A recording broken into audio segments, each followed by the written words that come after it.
Shavua Tov les amis, Boker Tov, bonjour, bonne nuit, je ne sais pas quoi vous dire, mais bon réveil en tout cas, Chazak, formidable que vous soyez réveillés, assurez-nous pour notre cher Yeshiva, Baruch Hashem, qui est très très apprécié dans le ciel, beaucoup plus que sur la terre, mais ça va venir, Bezat Hashem, il va y avoir beaucoup d'autres modèles de yeshivat cordonniers qui vont se créer, Bezat Hashem. Il y aura beaucoup de délivrance, que des bonnes nouvelles. Voilà, Baruch Hashem, vous êtes là pour une nouvelle semaine extraordinaire. Il va se passer des choses merveilleuses. Comme Rabbeinu dit, Hashem, il conduit le monde toujours avec plus de merveilles tout le temps. Fouach Lema pour Aaron Ben Rivka, pour notre amie Sandrine Badjanine, Janine Bateglantine.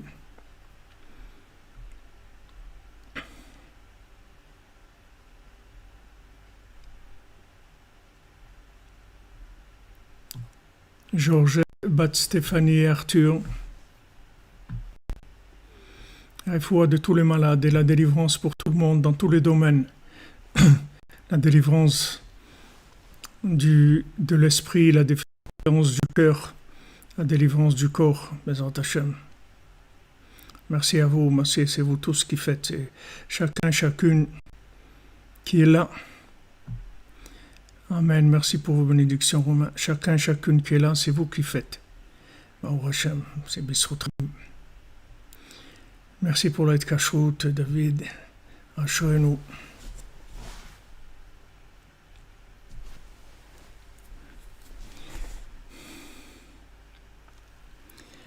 Alors, Bezat Hashem, on continue dans notre conte, le premier conte de la Bat Meler.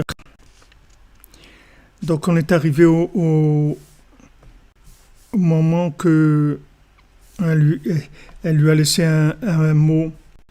Elle pleurait beaucoup et elle disait voilà, c'est une grande pitié ta situation, la mienne. On est tous les deux dans une situation vraiment embêtante et difficile, qui fait mal. Et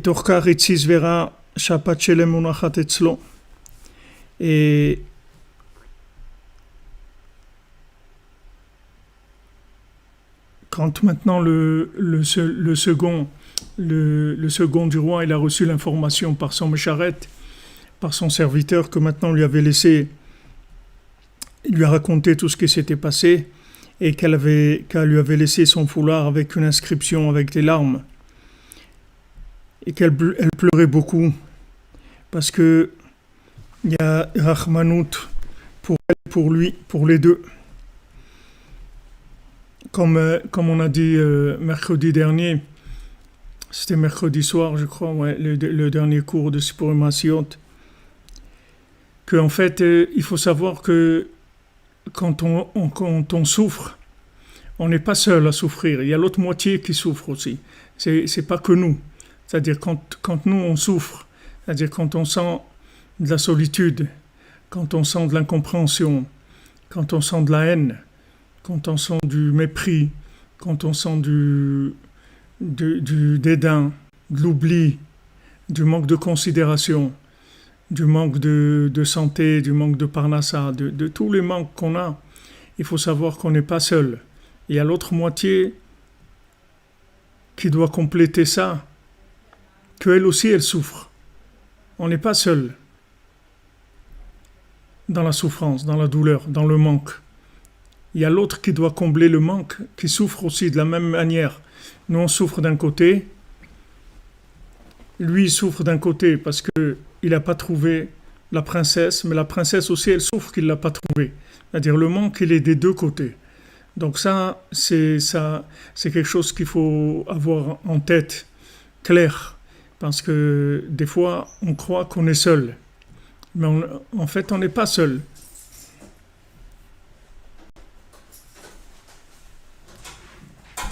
On n'est pas seul, c'est-à-dire on a l'autre côté qui est là et qui nous attend aussi. Et des fois, nous, on peut pas. Des fois, l'autre côté, il peut.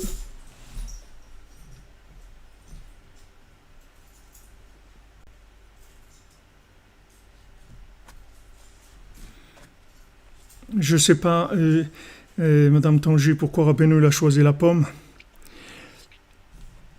Je sais pas, je peux pas vous dire. Rabbeinu il a choisi la pomme. Merci Bouchard Johnny, merci pour la réussite du travail de Mishkan, pour vous aussi, Bezat Hashem, pour votre réussite dans tout, que Rabbeinu vous bénisse. Madame Tangi, je sais pas, peut-être qu'on trouvera quelque chose qui fait allusion à la pomme.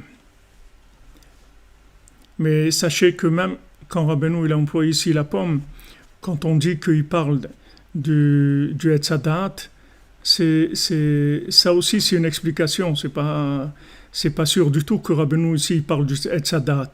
Quand on donne une interprétation qui parle du Etzadat, c'est une interprétation. Mais sachez toujours que l'histoire elle-même, on ne la connaît pas. C'est des interprétations qui sont, comme on dit, qui n'engagent que les interprètes, c'est tout. Mais ce que Rabbeinu il a voulu dire, ça nous dépasse. Donc ça peut dire ça aussi, ça peut parler aussi de Etzadat, ça peut parler de beaucoup de choses. Mais si vous voulez l'associer, c'est-à-dire au Etzadat, pourquoi Rabbeinu il aurait utilisé ça? Rabbeinu il a des compréhensions qui sont au-dessus de ce que nous on peut comprendre. Et des fois on peut avoir des questions et si on a le mérite alors ça viendra la réponse Bezat Hashem. Donc sachez que maintenant on n'est jamais seul parce que déjà Rabbeinu il a dit que tout ce qui nous manque à nous ça lui manque à lui aussi. C'est-à-dire vous voyez chacune on passe des choses tellement difficiles dans ce monde, tellement de souffrances. Et il faut savoir que le tzaddik, il ressent la souffrance de chacun et de chacune d'entre nous. Et Rabbeinu, il a dit, moi je sens votre souffrance encore plus que vous. Parce que votre tête, elle part un peu dans tous les sens. Donc il y a des moments où vous oubliez, Birlal, vous oubliez que vous avez un problème. Parce que vous êtes occupé à d'autres choses. Et Rabbeinu l'a dit, mais moi, j'oublie jamais. Moi, jamais ça s'interrompt, la connexion. Nous, on croit que le tzaddik, il s'occupe de ça, il s'occupe de l'autre, et il s'occupe d'une autre chose, et il est occupé à beaucoup de choses. Mais le tzaddik, il est toujours connecté à tout ce qu'il y a dans ce monde, à toutes les âmes de ce monde, à tous les individus qu'il y a sur Terre, à tous les animaux qu'il y a sur Terre, à toutes les plantes qu'il y a sur Terre, et à tout le minéral qu'il y a sur Terre. En permanence, en live, 24 heures sur 24. 60 minutes par heure et 3600 secondes par minute. Ça s'arrête jamais. Le tzaddik, il se débranche jamais de rien. Donc le tzaddik, il ressent notre manque beaucoup plus encore que ce que nous on ressent. Parce que nous, Baruch Hashem, il y a des moments où on dort, il y a des moments où on mange, il y a des moments où on fait des courses, il y a un moment où on téléphone à la compagnie des téléphones, France Télécom, pour leur dire que la facture de ce mois-ci, elle est trop élevée. Il y a des choses qui nous occupent. Mais le tzaddik, il est branché tout le temps, online, live, sur la vie de tous les éléments qui émanent après le Shem Havaya. C'est-à-dire tout ce qui émane dans ce monde, c'est-à-dire tout ce qui est émanation de quoi que ce soit de divin dans ce monde, le tzaddik qui se trouve à cet endroit-là, donc il ressent la douleur de chacun et de chacune. Ça, c'est déjà quelque chose qui est une grande consolation, puisque on sait toujours qu'il y a quelqu'un qui connaît notre douleur et en plus qui fait tout ce qu'il peut pour l'atténuer et pour nous amener là où il doit nous amener. Seulement, il y a des fois où c'est pas des fois, c'est-à-dire que quand on passe par là où on passe, du moment où on est attaché au tzaddik, alors Rabbeinu dit, il y a pas rien ne nous arrive qui passe pas par l'approbation du tzaddik. C'est-à-dire tout ce qui se passe avec nous, le tzaddik il le sait, non seulement il le sait, mais il est d'accord, parce que d'après ce qu'il sait lui, on doit passer par là, on peut pas faire autrement. Rabbeinu il avait un élève qui s'appelait Avram Petersburger. Cet élève-là, c'était celui qui écrivait les Torot du Likutei Moharan avant que Rabbi Nathan arrive chez Rabbeinu. Après, c'est Rabbi Nathan qui a écrit. Mais avant, c'était lui, ce Avram Petersburger. Et il était riche. C'était un homme très riche. Et une fois, quand il était chez Rabbeinu, il était proche de Rabbeinu, c'était un homme qui était aussi très honoré dans le gouvernement, etc. C'était un homme d'un certain niveau. Et une fois, quand il était une fois chez Rabbeinu, Rabbeinu lui a dit, Rabbi Avram, j'aimerais que tu deviennes un mendiant. Alors lui, il a entendu ça, il s'est sauvé. Imaginez-vous maintenant Bill Gates, il vient au Man et Rabbeinu lui dit, Billy, je voudrais que tu deviennes un mendiant. Alors il risque de se sauver, il risque de mal prendre la chose. Donc il a mal pris, il est parti, il a dit, je ne vais plus revenir le voir, c'est mieux, comme ça je ne suis pas obligé de faire ce qu'il m'a dit et trucs et tout. Mais quand Rabbeinu lui a dit, j'aimerais que tu deviennes un mendiant, c'est pas qu'il lui a fait une proposition. C'est que Rabbeinu, quand il lui a dit « j'aimerais que tu deviennes un mendiant », ça veut dire « tu vas devenir un mendiant ». C'est pas qu'il lui fait une proposition, tu vas lire le contrat et si t'intéresse, tu signes. Si t'intéresse pas, tu signes pas. Quand Rabbeinu lui dit « j'aimerais », c'est pour être gentil avec lui. C'est pour l'associer à la chose, pour dire les choses avec douceur. Mais l'affaire, elle était déjà réglée. Il allait devenir un mendiant. Alors, bon, ça n'a pas manqué. Tous ses biens, ils ont brûlé. Il a tout perdu. Et il est devenu un mendiant. Alors, Rabbeinu, quand il est revenu chez Rabbeinu, après, puisque maintenant il avait tout perdu, donc vous pouvez revenir chez Rabbeinu, qu'est-ce qu'il pouvait que gagner quelque chose? Peut-être que Rabbeinu l'allait changer et lui dirait j'aimerais que tu reprennes ta richesse. On ne sait pas. Mais en tout cas, là, il était au point mort, donc il ne peut pas descendre plus bas. Donc il arrive chez Rabbeinu lui dit « Non, Rabbi Avram, qui est-ce qui a raison ?» Il a dit « C'est dommage que tu ne m'as pas écouté. Parce que tu m'aurais écouté, tu serais devenu un mendiant, mais un mendiant honorable. Là, tu es devenu un mendiant rouillé. Je ne sais pas exactement en yiddish qu'est-ce que ça veut dire quand on dit un mendiant rouillé, mais ça doit dire un mendiant comme ça... sans dignité, quoi. Donc, quand le tzaddik, il sait exactement ce qui se passe avec nous. Et du moment où, on est inscrit dans la yeshiva des cordonniers, le tzaddik, il connaît notre vie dans le moindre détail. Et tout est obligé de passer par lui. C'est-à-dire que du moment où on a un rapport avec d'attachement au tzaddik, uniquement qu'on est attaché à lui, c'est-à-dire qu'on se met sous sa tutelle, qu'on l'aime et qu'on reconnaît notre vie comme étant influencé par le tzaddik, par Moshe Rabbeinu de la génération.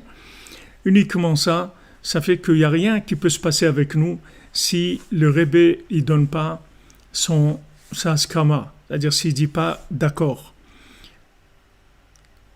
Donc maintenant, les éléments qui vont se dérouler dans notre vie, il faut savoir qu'il est au courant et que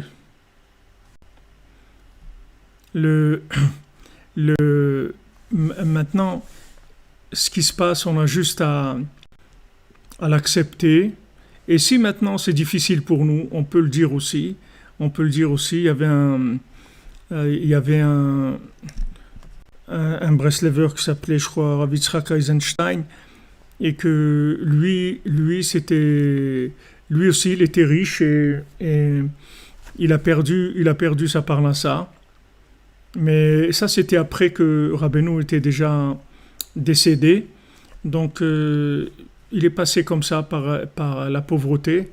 Mais il a été une fois sur la tombe de Rabbeinu où il a dit « Rebbe, regardez, je suis sûr que cette pauvreté, elle vient de votre décision parce que c'est bien pour moi et c'est quelque chose qui va me permettre de réparer beaucoup de choses. Mais je vais vous dire une chose, je ne peux pas. J'arrive pas. C'est trop dur pour moi, je ne vais pas tenir. » Et voilà, il est parti. Et quand il est parti de Ouman, tout de suite, il y a quelqu'un qui lui a proposé un travail, un truc et tout de suite, sa richesse, elle a repris.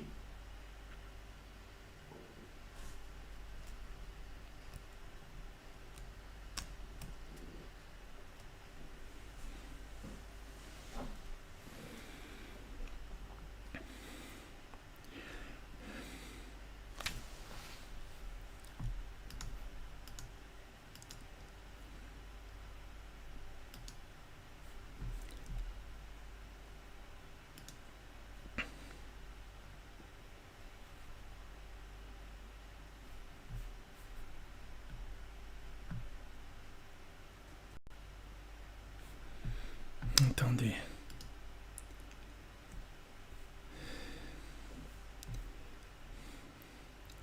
Oh, j'ai perdu les commentaires sur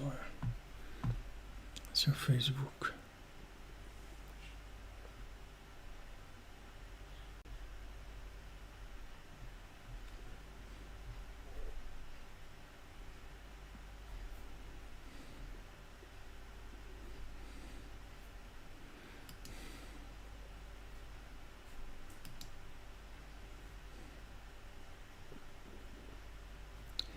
Une minute.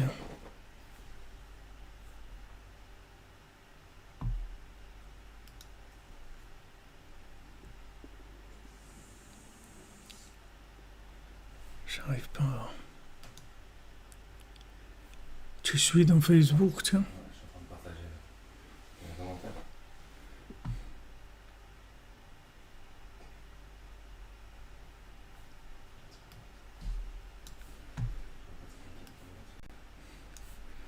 Excusez-moi parce que...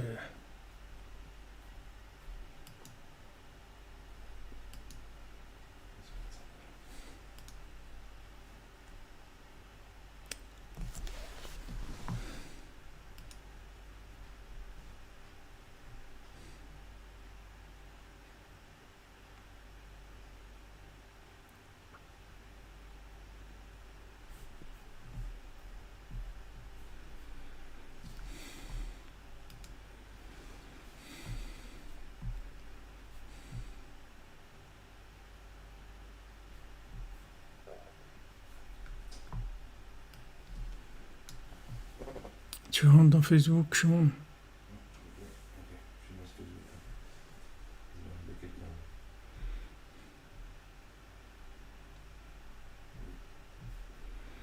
Oui, je sais que vous m'entendez. Je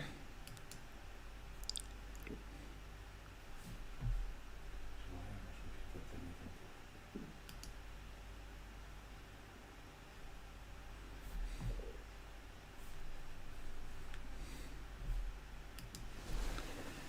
Ok, alors quand on parle de richesse, ça veut dire que si quelqu'un se- si quelqu'un doit être riche, alors il va être riche, c'est tout. C'est pas, il n'y a pas besoin de chercher la richesse, ni la pauvreté d'ailleurs, ni rien. Il y a pas, c'est pas des choses qu'il faut chercher. C'est que si maintenant le tzaddik qui sait on a besoin de ça, on voit ça dans le Baal Tfila. Le Baal Tfila, il donnait à chacun ce qu'il avait besoin. Il y a des gens qui venaient, qui étaient pauvres, il leur donnait la richesse. Et il y a des gens qui venaient riches, il leur donnait de la pauvreté. Il y a des gens qui venaient habillés avec des habits de prince, il leur donnait des haillons à mettre. Et d'autres qui venaient en haillons, il leur donnait des habits en or. C'est-à-dire que la richesse, la pauvreté, toutes ces choses-là, ce sont des notions générales. C'est-à-dire que ce pas des notions que nous, on peut maîtriser dans notre vie parce qu'on n'a aucune idée de là où on doit aller. Vous comprenez? C'est-à-dire que c'est des éléments qui vont gérer la qualité de notre vie, l'orientation de notre vie. Il y a beaucoup de choses que ça va gérer. Donc maintenant, du moment où le tzaddik veut nous amener quelque part, et que maintenant, pour nous amener là, il y a besoin de richesse, ou il y a besoin de pauvreté, alors le tzaddik le tzaddik va nous donner ça. Comme d'autres choses d'ailleurs. Comme d'autres choses, c'est pas que ça. Que c'est la même chose dans le mariage, c'est la même chose dans les enfants, c'est la même chose de l'endroit où on va habiter, c'est la même chose quelqu'un qui va habiter en Eretz Israël ou pas en Eretz Israël. Toutes ces choses-là, elles sont gérées à un niveau qui est un niveau de tikkun, de réparation. Donc nous, c'est pas à nous de rentrer dans ces choses-là. Nous, la seule chose qu'on doit faire, c'est s'attacher, faire les conseils. Et maintenant, si on a mal, s'il y a quelque chose qui nous dérange et qu'on voudrait qu'on nous change le menu, que le menu ne nous plaît pas, on peut s'exprimer et on peut demander, on peut dire que voilà, ça c'est difficile pour moi et je ne sais pas comment faire avec ça, alors je demande de l'aide. D'accord?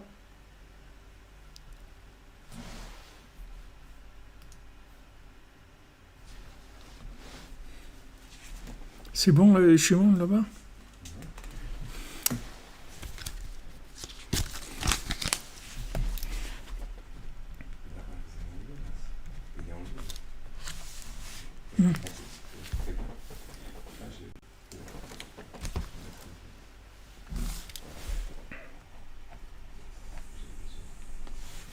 Hein?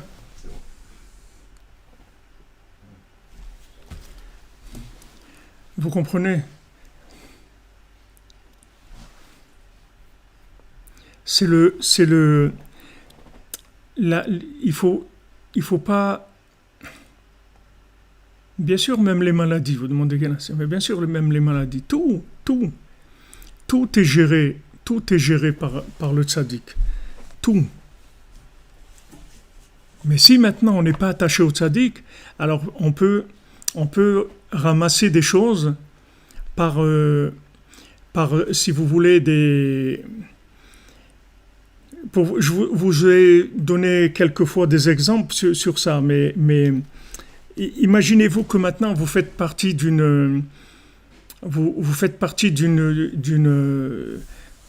par exemple le roi du Maroc, Mohamed V, quand ils ont voulu déporter les Juifs du Maroc, il a dit les Juifs du Maroc, c'est comme les musulmans ou les chrétiens du Maroc, ce sont mes citoyens.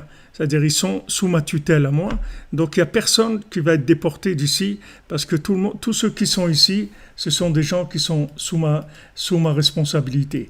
Donc ce n'est pas des gens qu'on peut traiter à titre personnel.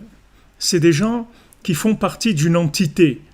Donc si maintenant vous êtes attaché à Moshe, vous êtes attaché au tzaddik de la génération, vous êtes attaché au tzaddik Yesod-Olam Rabbi Nachman, n'importe quoi qui est pris comme décision par les jugements des 24 tribunaux, par les anges, par tout ce que vous voulez, c'est obligé de passer par le tzaddik. C'est-à-dire qu'il n'y a aucune décision qui peut être prise si elle passe pas par le tzaddik. C'est impossible, du moment où vous êtes sous sa tutelle. Maintenant, si la personne, elle vit en freelance, alors il peut lui arriver des choses qui sont soit le fruit de jugement, soit des fois même pas le fruit de jugement. Des fois, il y a des tempêtes, il y a des choses qui se passent où il y a des conséquences sur des gens et tout qui ne sont pas vraiment responsables. Mais le fait que maintenant, il y a une tempête dans cette région-là ou par rapport à ces personnes-là, des tempêtes au niveau spirituel, au niveau matériel, au niveau santé, alors il y a des gens qui sont, comme on dit, nisrafim, ils sont ramassés avec ça. Mais le fait que maintenant, quelqu'un est attaché au tzaddik, on ne peut rien lui faire si on n'a pas l'autorisation du tzaddik.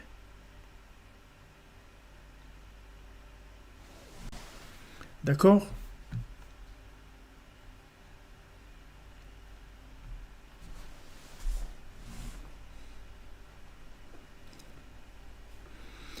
Oui, on peut prendre des coups par inadvertance, ouais. C'est comme vous dites, Monsieur Guenassia, ça peut arriver, ouais. On peut prendre des coups par inadvertance, c'est-à-dire que ce monde-là, c'est un monde qui est dangereux. Rabbeinu dit, ce monde-là, c'est un monde dangereux. On vient ici pour faire des choses qui sont très grandes, qui sont très importantes pour toute l'humanité, pour nous-mêmes, pour nos proches, pour toutes les âmes. On a un but qui est très, très élevé. Donc il faut savoir qu'on est visé par le Yetzer Hara.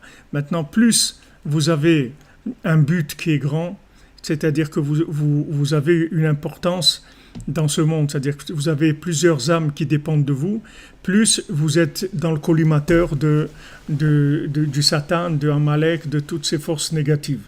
D'accord?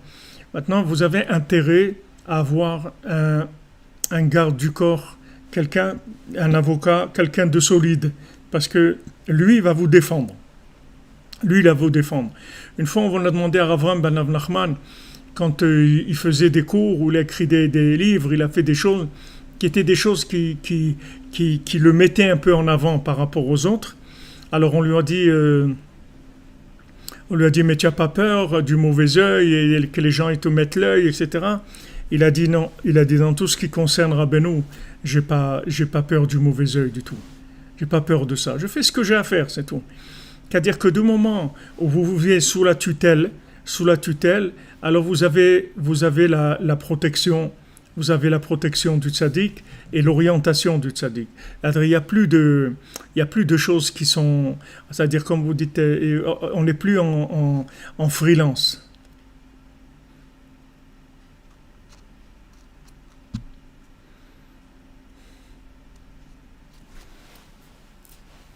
Madame Tangil, inadvertent, il y a pas tous les hashgacha.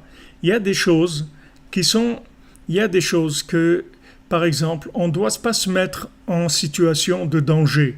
La Gemara, elle dit que quand maintenant l'ange de la mort a l'autorisation de faire, de chas v'shalom, tuer un nombre de gens, alors il peut aussi en tuer d'autres qui sont pas qui n'étaient pas prévus normalement.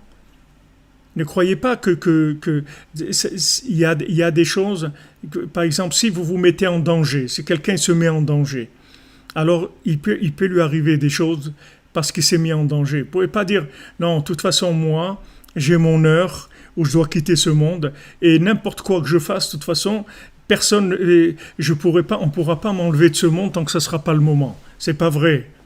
Quand vous vous mettez en danger, vous sortez d'une certaine protection qui est normale par rapport à votre vie. Vous vous mettez en danger, c'est-à-dire vous prenez des risques. Si vous prenez des risques, alors vous prenez la responsabilité de ce qui peut se passer. Il n'y a pas tout ces hashgacha. C'est pas comme ça, tout comme ça ou tout comme ça. Il y a des finesses et des finesses et des finesses. Mais en tout cas, ce qui est sûr, c'est que si vous êtes sous la tutelle du tzaddik, on ne peut pas vous toucher. C'est-à-dire qu'il n'y a personne qui peut vous faire du mal ou du bien aussi. Parce qu'il y a des fois du bien, mais ce n'est pas du bien en fin de compte. Il n'y a personne qui va faire du bien ou du mal si ce n'est pas directement décidé par le tzaddik. Donc maintenant, ce qui m'arrive, je ne dois pas m'affoler, c'est comme ça. Dans le bien, dans le moins bien aussi. C'est-à-dire tout ce qui m'arrive de bien, je dois savoir que c'est des choses qui sont passées par l'autorisation du tzaddik, parce que j'ai des choses à faire avec ça. Et le contraire aussi, des choses qui sont moins agréables, c'est comme ça. D'accord ?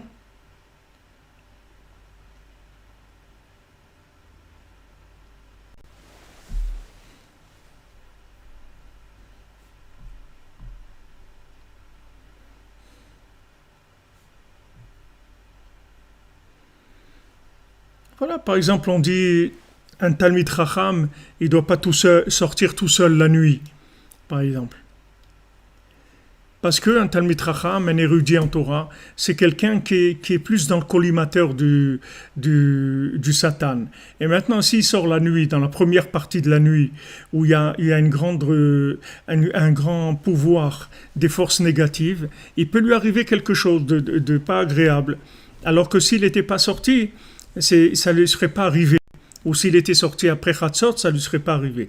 Donc on dit un Talmid Chacham, un érudit, il doit sortir accompagné avec quelqu'un. Il ne doit pas sortir tout seul. On dit un Khatan, un Kala, c'est la même chose. Pourquoi le Khatan et la Kala? On doit les accompagner.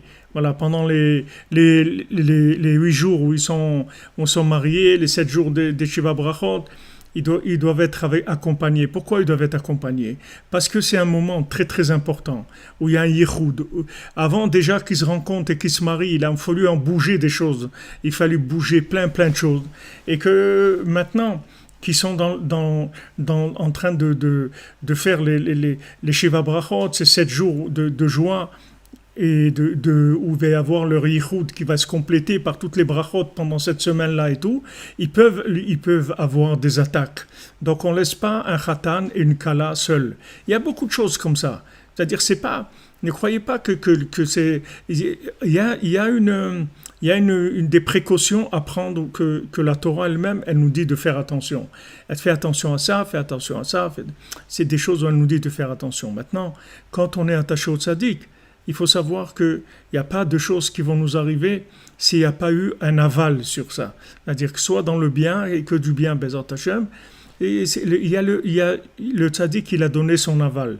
Donc il ne faut pas avoir peur. Si maintenant, demain, par exemple, vous gagnez au loto, par exemple, vous gagnez, toute la yeshiva des cordonniers, vous gagnez 10 millions d'euros chacun au loto, il faut savoir que c'est la volonté du tzaddik, c'est-à-dire que maintenant, votre travail, dans ce que vous allez faire, vous avez besoin de ça. Vous avez besoin de ça.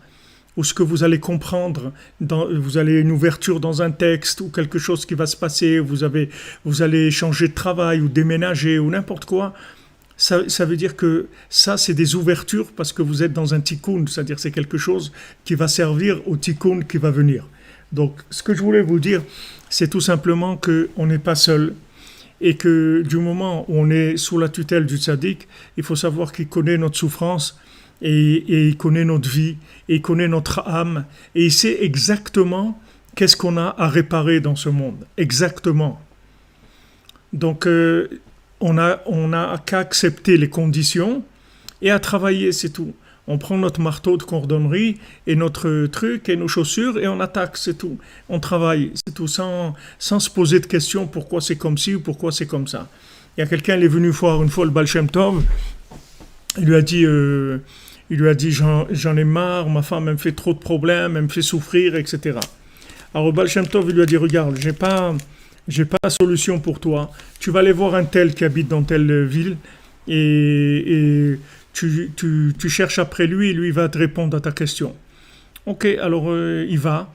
Alors dans la ville, il arrive, il demande vous connaissez un tel et tout. Il dit mais ça fait longtemps qu'il est mort ce monsieur-là, ça fait très longtemps qu'il est mort. Alors il demande à quelqu'un d'autre, on lui dit la même chose. Alors il comprend pas, il dit Baal Shem Tov, il se trompe pas quand il dit quelque chose. Il m'a dit de venir le voir, comment ça fait 20 ans qu'il est mort le bonhomme, ou 25 ans. Il dit mais si tu veux, il y a sa veuve qui est là, si tu veux, tu peux aller lui parler. Il a dit oui d'accord, on lui a dit voilà, elle habite là-bas. Alors il a été chez la veuve, il lui a dit voilà, je voudrais voir votre mari. Il dit mon mari, ça fait 30 ans qu'il est mort. Et Baruch Hashem qu'il est mort, c'est un rachat, qu'est-ce qui m'a fait souffrir. Baruch Hashem qu'il est mort, qu'est-ce que j'ai été libéré de lui, etc. Alors là, il comprenait rien du tout. Il revient chez le Baal Shem Tov, il dit Rabbi, je sais pas exactement s'il y a une erreur dans le GPS ou quelque chose, il y a quelque chose que je comprends pas. Comment ça, voilà ce qui s'est passé. Alors le Baal Shem Tov lui dit, te fais pas de soucis, il n'y a pas d'erreur dans le GPS, il n'y a rien. Le mari de cette femme-là, tu sais qui c'est? C'est toi, c'est tout. Alors tu as des problèmes de Shalom Bayit? Il dit non Rabbi, ça va, tout va très bien, merci beaucoup de votre aide et de votre soutien, Shalom, etc. Alors maintenant, lui, il a eu la chance qu'il a vu le Baal Shem Tov. Et le Baal Shem Tov lui a fait découvrir le poteau rose, comme on dit. Mais si maintenant, il n'a pas le Baal Shem Tov, qu'est-ce qu'il va faire le bonhomme? Il va croire que vraiment, il a une femme qui l'embête, qui est méchante. Et que lui, c'est comme on dit, un souffre-douleur, et que voilà, il est tombé avec une femme méchante et qui le fait souffrir, et que s'il n'avait pas une femme méchante, il aurait mieux réussi sa vie, etc. Maintenant, s'il faisait un petit tour sur le Baal Shem Tov, et que le Baal Shem Tov il lui montre ce qui se passe, il va se mettre tout de suite au garde à vous, il va faire que remercier Hachem. Il va dire merci mon Dieu, merci que je suis venu pour réparer ça, au moins ça y est, j'aurai plus de problème, merci mon Dieu, il va changer. Alors voilà, c'est ce qu'il faut savoir, c'est que c'est pas que le monde il n'est pas efker, c'est-à-dire que c'est pas n'importe quoi. C'est-à-dire que quand les tzadikim, ils savent exactement qu'est-ce qui se passe avec nous, les vies antérieures, etc. Donc ce qu'on a dans le paquet qu'on a chacune dans notre vie, il faut dire merci mon Dieu, je fais avec mon paquet et Baruch Hashem, c'est magnifique. C'est magnifique, je suis très content. Je veux changer avec personne, je suis très bien comme ça. Vous comprenez? Voilà, exactement. Le tzaddik, il a l'image complète du, les, il a l'image complète du puzzle et il sait exactement comment associer les morceaux. Donc maintenant, elle lui fait savoir que elle souffre aussi et qu'il n'est pas seul et qu'elle l'attend parce que quand même, quand vous savez que quelqu'un vous attend, ça vous donne envie d'avancer, envie d'aller, de vous battre. Quand vous savez pas, vous croyez que votre problème, c'est le problème que de vous-même. Donc vous allez pas, vous allez pas, vous dites bon c'est mon problème, j'espère que je vais y arriver, Bezat Hashem, etc. Mais quand vous savez que le problème il est à deux, c'est-à-dire qu'il y a quelqu'un, c'est pas que vous devez la chercher, c'est qu'elle aussi elle vous attend. C'est-à-dire il y a les deux côtés. Alors ça change complètement la donne, ça donne beaucoup plus envie d'avancer. Ça donne plus envie d'avancer parce que vous savez, il y a des éléments qui sont bloqués, qui dépendent de vous. Regardez, elle était chez le Lotov. Combien d'années chez le Lotov? Combien d'années? Et lui, il dort. Et elle est chez le Lotov en train de souffrir.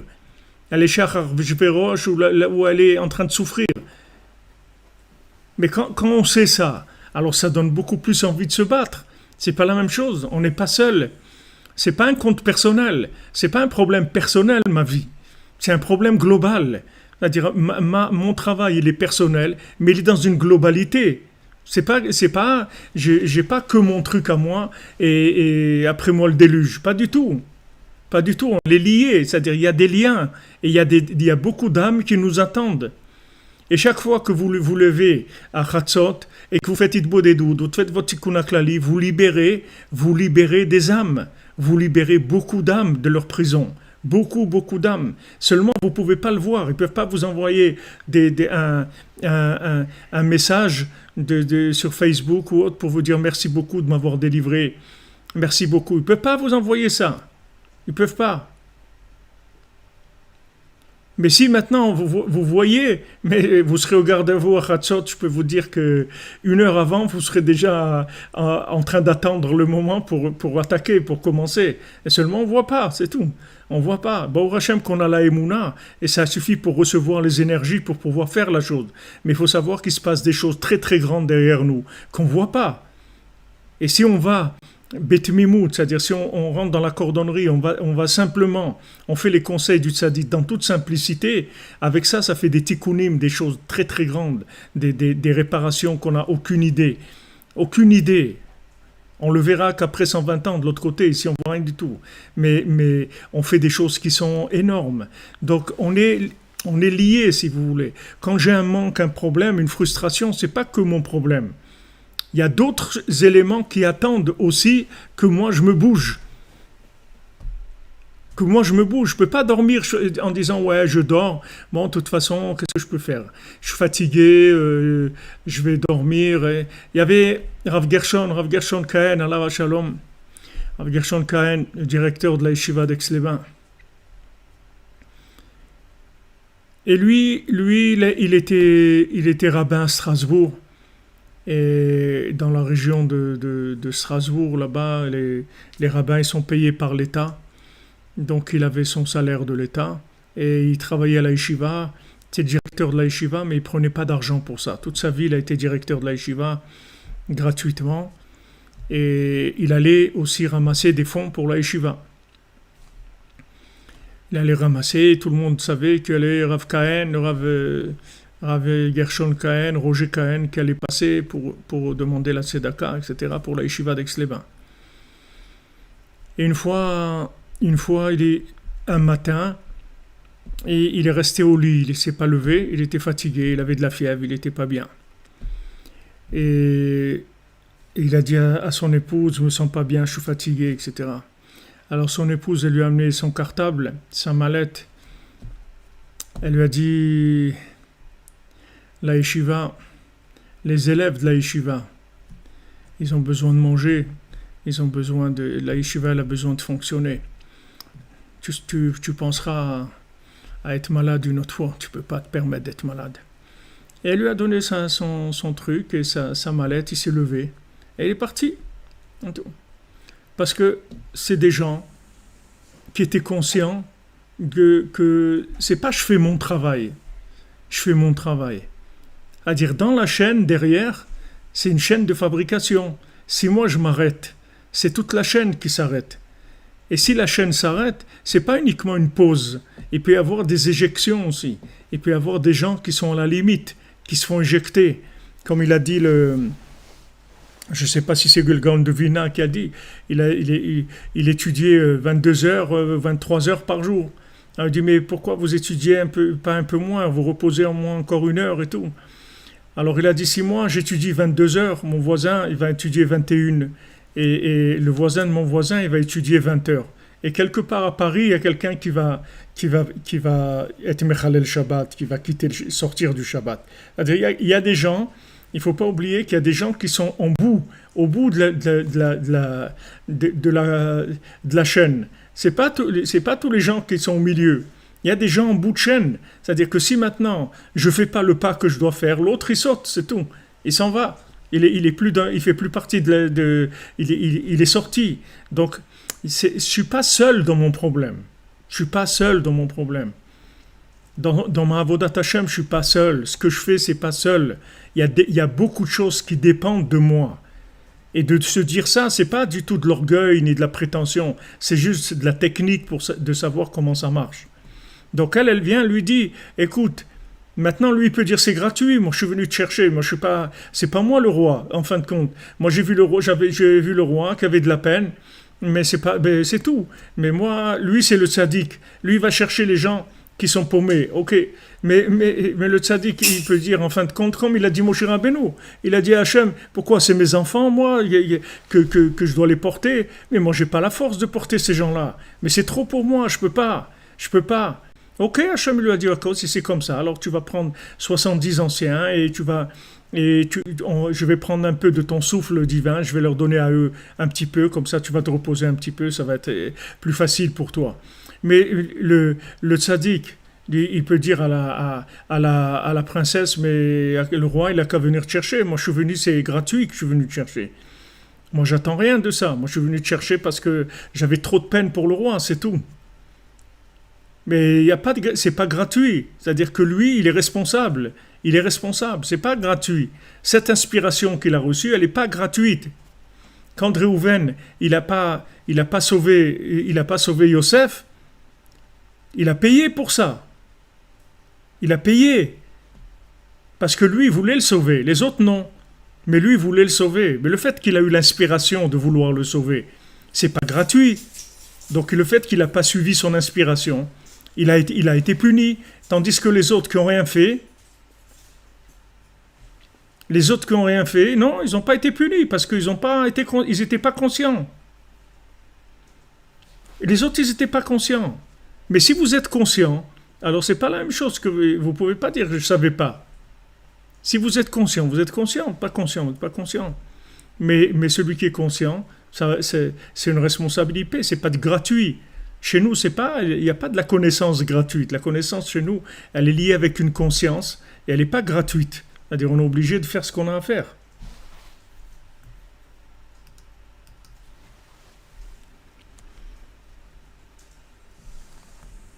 Alors il voit le foulard qui est à côté de lui et il demande d'où ça vient ça.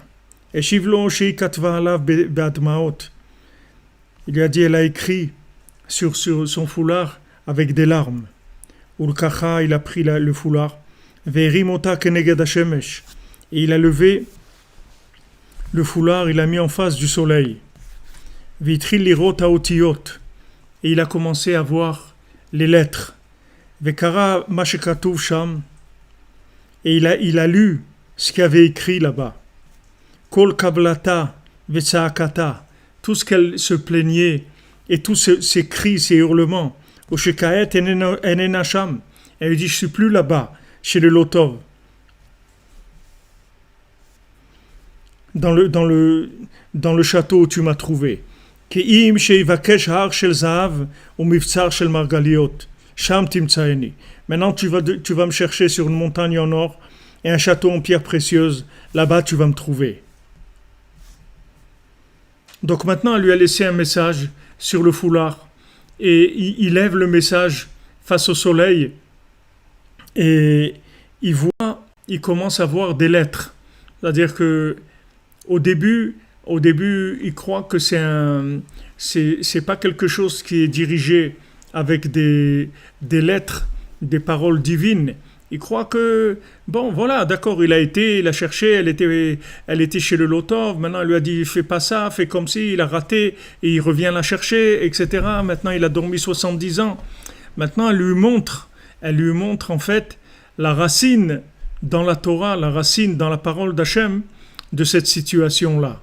Et maintenant, il va voir ça dans la Torah mamash, c'est-à-dire qu'il va voir comment lui, il est paumé, comment elle est paumée, sa souffrance à elle, il va la voir dans la Torah. C'est pas une souffrance émotionnelle d'un individu uniquement. Il va voir que c'est une souffrance qui a une racine dans les lettres elles-mêmes de la Torah, c'est-à-dire que ça va dans les endroits les plus profonds qui est cette douleur-là.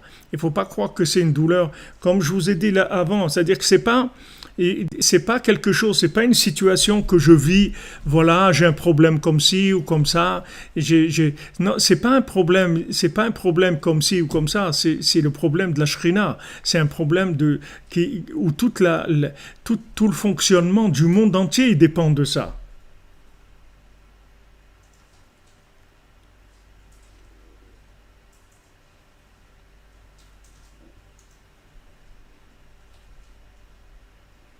Vous comprenez? Elle a écrit avec des larmes, oui, comme vous avez bien entendu, elle a écrit avec des larmes. C'est pas des écrits intellectuels, c'est pas des écrits réfléchis. C'est Al-Narod Bavel, Rabbeinu dit, Al-Narod Bavel, sur les rivières de Bavel. Le Talmud Babli il a été écrit avec des rivières de larmes. C'est pas des gens qui sont assis, ils ont commencé à écrire des choses. Et Ravram Ben Nachman, il n'a pas écrit une chose sans pleurer. Donc quand à la fin de sa vie, il voyait presque pas que les médecins ou je sais pas, on lui a dit qu'il pouvait plus pleurer, sinon c'était dangereux pour lui. Il a arrêté d'écrire. Il n'écrivait que si il pleurait, sinon il n'écrivait pas. Pourquoi? Parce que c'est pas des discussions de salon, c'est pas des trucs. Je vous ai dit, Rav Inspector, quand il faisait Sipurim Asiyot, il commençait à lire et après il faisait que pleurer. Pendant un quart d'heure, il pleurait. Il lisait quelques minutes. Parce que ici, dans la grande synagogue Breslev, le shiur de Sipurim Asiyot du Shabbat, il dure 20 minutes. Donc, il lisait quelques minutes, et pendant un quart d'heure, après, il pleurait. Il faisait que pleurer. C'est tout. C'est tout. Il y a pas avec ça, il a tout expliqué. Il n'y avait pas d'autre chose. Donc, c'est écrit avec des larmes. C'est pas maintenant de dire, voilà, tu sais quand même, il faudrait qu'on voit ce qu'on va faire, où on va habiter, où on va travailler, qu'est-ce qu'on va faire de notre vie, comment on va faire si... Non, c'est des larmes. Ça veut dire que c'est de la connexion. C'est de la connexion à un très haut niveau. C'est pas des discussions. On n'est pas en train de discuter intellectuellement de ce qu'il faudrait faire ou ne pas faire. C'est des larmes. C'est branché très très fort, toute cette histoire-là. C'est-à-dire toute cette recherche-là, elle est branchée très très fort. Quand les gens ils disent ouais, j'ai pas de ça, j'ai pas de parnassa, ou j'ai pas de maison, ou je me suis pas marié, j'ai pas d'enfant, j'ai pas ci, j'ai pas ça. Tu as pleuré, tu pleures un peu, tu pleures. Est-ce que tu pleures? Alors après, quand tu auras pleuré, tu peux commencer à dire j'ai prié, j'ai fait. Mais est-ce que tu pleures? Est-ce que tu vis cette chose-là? Est-ce que tu t'es connecté avec cette chose-là jusqu'à qu'elle te donne des larmes? Est-ce que maintenant c'est quelque chose qui vient du plus profond de ton âme, ou c'est des choses que tu fais parce que la société elle dit il faut faire ci ou il faut faire ça? Alors bon, toi aussi tu fais comme tout le monde, comme on dit. Est-ce que tu fais comme tout le monde, ou tu es en train de chercher vraiment quelque chose qui te manque vraiment? Est-ce que tu sens le manque? Donc là, elle pleure. Elle pleure. Après, lui aussi, il va pleurer quand il cherche. C'est-à-dire que c'est pas une recherche, c'est pas une recherche gratuite. C'est-à-dire c'est dur, c'est très très dur à vivre. Elle souffre beaucoup. Elle lui fait savoir qu'elle souffre beaucoup. Donc elle lui dit maintenant où elle se trouve. C'est-à-dire que tu vas chercher là-bas. Et vous verrez bien dans le texte qu'elle lui dit pas qu'elle est là-bas. Elle lui dit pas je suis là-bas. Elle lui dit voilà, regarde, là-bas où tu m'as vu avant, chez le Lotov, je suis plus là-bas. Maintenant, tu vas chercher ça. Tu vas chercher la montagne en or et le château en pierre précieuse.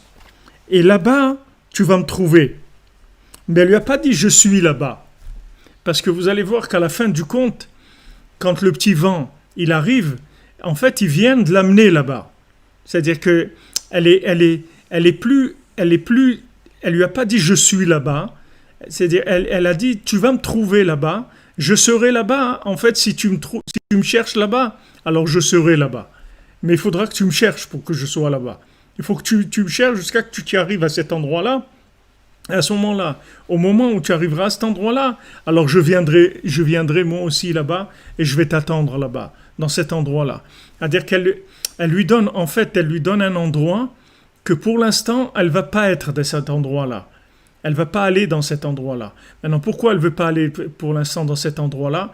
Peut-être que le fait qu'elle va être dans un endroit spécial, peut-être que ça crée plus de difficultés, peut-être que ça montre la chose comme étant quelque chose de trop concret, qui est trop dans les choses concrètes de ce monde. Donc elle lui donne une image d'un truc qui est fantastique, c'est-à-dire voilà, c'est la montagne en or et le château en pierre précieuse. Et alors, elle lui dit maintenant, toi, cherche ça. C'est ça que tu vas chercher. Cherche ça. C'est-à-dire, elle lui dit quoi chercher. Mais c'est maintenant, lui, quand il commence à chercher, elle n'est pas là-bas du tout. Lui, maintenant, il va chercher cet endroit-là. Et maintenant, le jour où il va trouver, elle va aller là-bas aussi. C'est-à-dire, ça va être une rencontre dans l'endroit même, en même temps, tous les deux, ils vont arriver dans cet endroit-là. Elle de son côté et lui de son côté. Donc, elle, où elle est pendant tout ce temps-là, on n'en sait rien. On ne sait pas où elle est. Du moment où maintenant elle est passée devant lui, elle lui a écrit sur le foulard, elle est partie, on ne sait pas du tout où elle est. On ne sait pas, mais pourquoi, d'où on sait ça? De la fin de l'histoire. Parce qu'à la fin de l'histoire, le petit vent, il dit, je m'excuse, je suis en retard, parce que je viens d'amener la princesse dans le château en pierre précieuse sur la montagne en or. Donc il vient de l'amener. Donc qu'est-ce qui s'est passé depuis le moment où lui, il a démarré sa route là? Et il s'est passé des années et des années. Des années et des années. Alors c'est possible que c'est comme peut-être la Neshama, des fois elle monte, elle ne veut pas être avec la personne. Tant que la personne, elle n'a pas cherché, la Neshama, elle ne reste pas avec elle. La Neshama, elle s'élève dans des mondes supérieurs pour respirer un petit peu, pour prendre un peu de force. Après, elle revient. Quand la personne elle commence à se bouger, alors l'âme elle revient un petit peu vers l'individu. Mais s'il ne cherche pas, alors l'âme elle n'est pas tout le temps avec lui. Elle n'est pas tout le temps avec lui. Elle ne va pas l'accompagner quand tu fais des bêtises et tout. Alors qu'est-ce qu'elle va être avec lui? Alors maintenant elle, on ne sait pas où elle est. Mais en tout cas, elle n'est pas là-bas. Elle lui dit si tu me cherches et tu arrives là-bas, alors je serai là-bas. Là-bas tu vas me trouver. Mais c'est pas que maintenant elle ne va pas là-bas. Et il y a beaucoup d'années qui passent, comme on va le voir.